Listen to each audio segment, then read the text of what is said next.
pretendimet për vjedhje votash, apatit të tilla në Shkodër.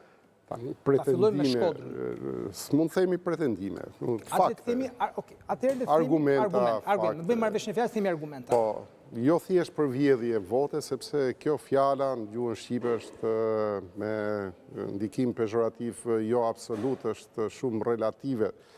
Dhe duket sikur është një vjedhje, unë marr votën tënde, ti tenton të marrësh votën time.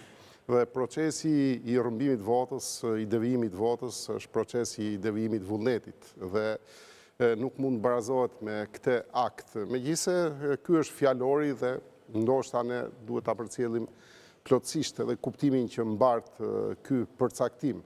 Në Shqipëri është goditur në tërësi procesi zgjedhor, mënyra si qasimi i votës, mënyra se si shkohet tek votuesi, edhe mënyra si devijohet vota, sepse përgjegjësia e votës nuk është thjesht përgjegjësia e partive politike, që tentojnë secila të marrë vota për vete, duke përdorur mjetet politike, por përgjegjësia e votës dhe proceseve zgjedhore është e shtetit, themi. Dhe pikpyetja më e madhe në gjithë këtë debatin që bëjmë ne, edhe kur flasim për hapjen e kutive dhe kur bëjmë biseda të karakterit politik, është kush është shteti dhe cila është përgjegjësia e tij.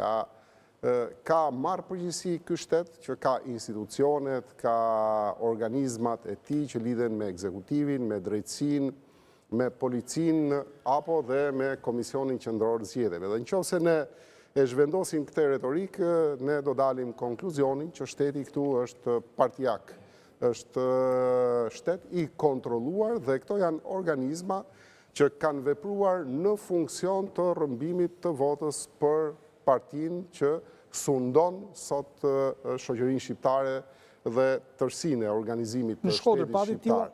Dhe sigurisht specifike për Shkodrën. Tani unë e kuptoj që këto janë parashtrime që ndoshta duken sikur i shmangen atij debatit imët politik dhe heqin vëmendjen e spektatorit. Thjesht doja ta filloja nga Shkodra, nga Shkodra për të dalë në makro për Shqipërinë. Jo e filluat nga Shqipëria? Jo, po flasim për pretendimin, sepse kështu u ngrit, apo jo, ishte vjedhja, ju pretendoni dhe unë po të argumentat. E të requn, edhe u shpreha gabim, argument. Nuk lidhe me një akt, domethënë, nuk mund banalizohet në këtë lloj akti, por është një proces i tërë i cili ka prodhuar një industri të grabitjes votës nëpërmjet këtyre formave dhe brenda këtij procesi është dukur procesi zgjedhor dhe është dukur rëndësia e votës dhe vlera e votës.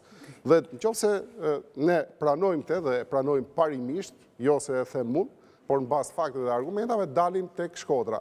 Situata në Shkodër nuk ka ndonjë ndryshim nga situata në Fier, nga situata në Durrës, nga situata në Qarqet e tjera, sepse e njëjta industri e rrëmbimit votës veproi edhe në Shkodër, siç veproi edhe në Durrës, siç veproi edhe në Elbasan. Dhe pati një rezultat relativisht mirë dhe merita kryesore i takon sigurisht votuesit qytetarit Shkodrës, i cili ka shprehur dhe shpreh vazhdimisht mbështetjen e tij për Partinë Demokratike, që realisht në hapjen e kutive të votimit duhet të ishte më e madhe dhe numri i deputetëve të fituar nga Partia Demokratike duhet të ishte më i madh.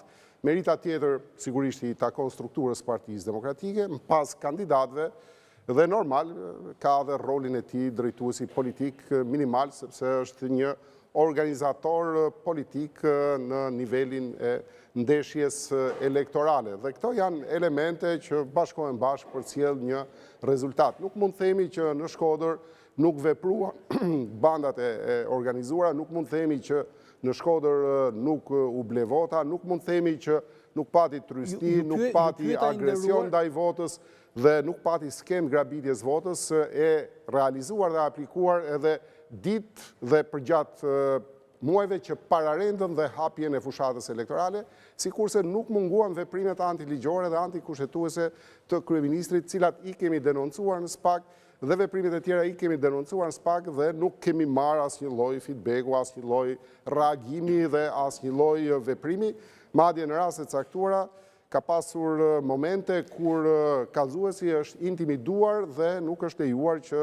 të çojë deri në fund kallëzimin e tij dhe kallëzimet tona për fatin e keq të situatës që ka ndodhur janë rrëzuar dhe është krijuar ideja e normalitetit. Do e diskutojmë dhe këtë çështjen e task force sepse është pjesë e objektit të debateve dhe opinioneve që jepen sot në media. Si nga Shkodra që është, Jo, shiko, unë them pavarësisht se... E ka një lloj ndjeshmërie të veçantë Shkodra. Pavarësisht se ne kemi folur edhe përpara zgjedhjeve dhe